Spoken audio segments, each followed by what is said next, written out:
రైతులకు కేంద్రం శుభవార్త చెప్పింది. ఎగుమతి సుంకాలపై కేంద్రం తీసుకున్న నిర్ణయం ఏంటి? దీంతో రైతులకు కలిగే ప్రయోజనం ఏంటి?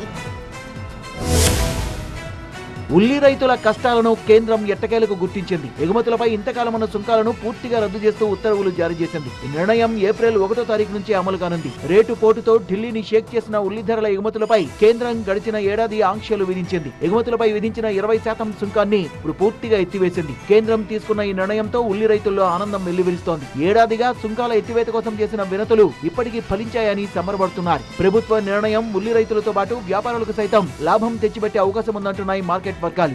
కేంద్రం నిర్ణయంతో రైతులకు మంచి జరిగినా వినియోగదారులకు మాత్రం భయం పట్టుకుంది. సుంకాల ఎత్తివేతతో దళారుల ప్రమేయం పెరిగి కృత్రిమ కొరతకు ఛాన్స్ ఉందంటున్నారు. ప్రస్తుతం కిలో 30 నుంచి 35 రూపాయలు పలుకుతున్న ఉల్లి దళారులు కృత్రిమ కొరత సృష్టిస్తే కిలో 50 రూపాయలకు పెరగడం ఖాయమంటున్నారు. దళారులకు అడ్డుకట్ట వేస్తేనే అటు రైతులు ఇటు వినియోగదారులకు సుంకాల ఎత్తివేత ఫలితం దక్కుతుందని చెప్తున్నారు. దానికి అనుగుణంగా చర్యలు తీసుకోవాల్సిన బాధ్యత ప్రభుత్వాలపైనే ఉందంటున్నారు.